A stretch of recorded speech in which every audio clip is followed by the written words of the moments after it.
Bonjour à toutes et à tous, quand je pense qu'il y a des gens dont c'est le métier. Bref, j'imagine que vous vous demandez un peu ce qu'une journaliste de Elle a bien à raconter sur le thème des injonctions contradictoires. Vous devez vous dire, elle va quand même pas avoir le culot de nous dire qu'elle est contre. C'est vrai qu'au magazine Elle, sur le conseil schizophrénique, on n'est pas toujours les dernières. Comme disait Jamel Debbouze, qui est un grand ami du journal, attends, on parle bien du même. Elle, c'est ce magazine qui commence par un édito féministe et qui se finit avec des recettes de cuisine. Eh bien oui. Il y a également une anecdote qui est restée célèbre au journal, une anecdote de la honte. Ça se passe il y a une vingtaine d'années, page 20 du magazine. Il y a un article, je me demande d'ailleurs dans quelle mesure c'est pas moi qui l'avais écrit. Donc cet article dit « Jetons toutes nos pashminas, il y en a marre de ressembler à des mémères du 16e arrondissement ».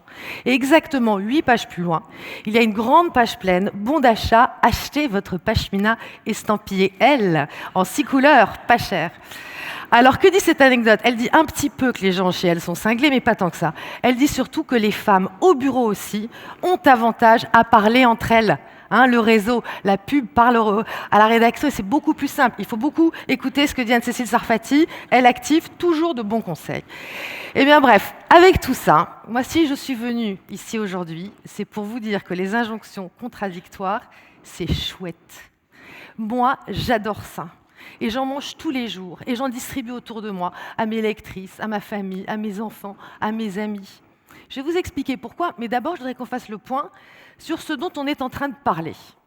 Qu'est-ce que c'est que les injonctions contradictoires? Quelles sont les informations dont un cerveau de femme est bombardé au quotidien? Alors, le premier grand domaine, c'est celui du corps.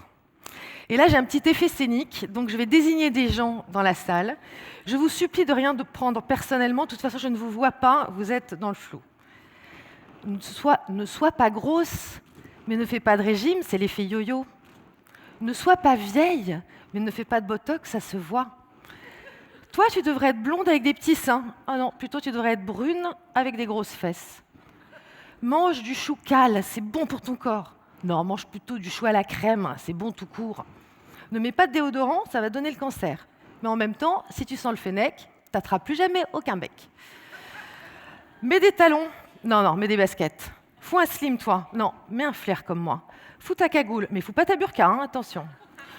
Alors déjà, avec ça, je crois qu'il y a de quoi avoir les fils qui se touchent, mais le pire reste à venir avec les injonctions vie perso, vie professionnelle. Alors ça, ce que je vais vous raconter, vous l'avez toutes entendu 40 fois.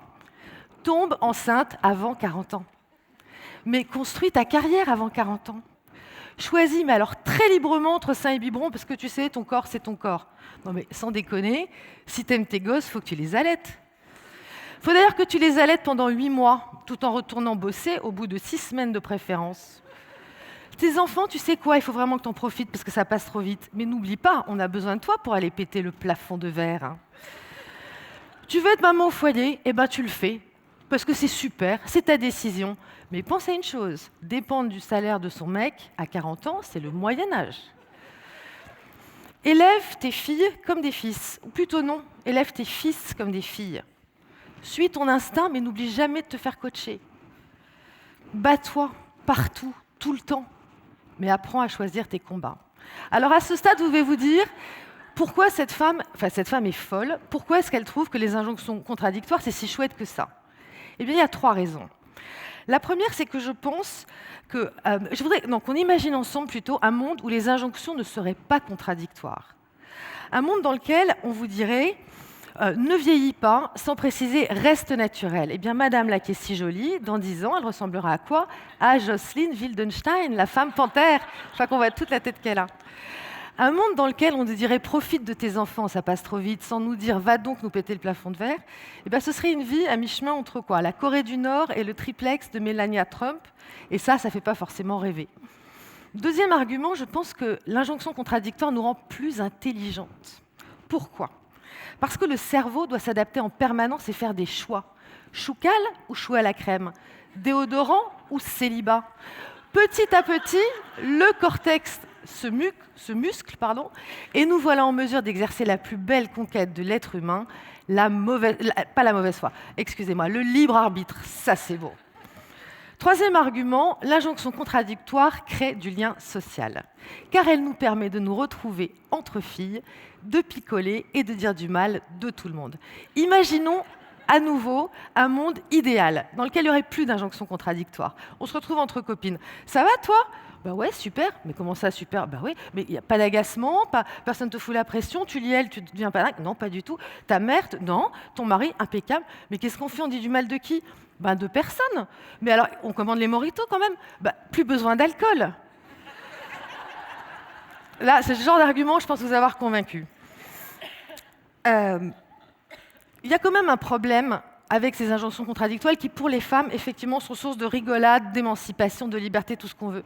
C'est qu'il y a une grosse injustice. Ça ne concerne que les femmes. Les hommes, les pauvres, ils passent complètement à côté.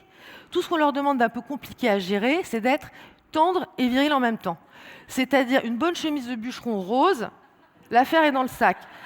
Alors que prenons l'exemple d'une femme de 50 ans qui devrait rester fraîche sans jamais parler à un médecin esthétique, je prends ce truc complètement au hasard, et bien c'est une autre paire de manches. Voilà pourquoi, dans l'intérêt des hommes, je pense qu'il est urgent que la société se préoccupe de ce problème. On est toutes là parce qu'on va élire un président de la République. Eh bien moi, j'attends des candidats des propositions fermes dans ce sens.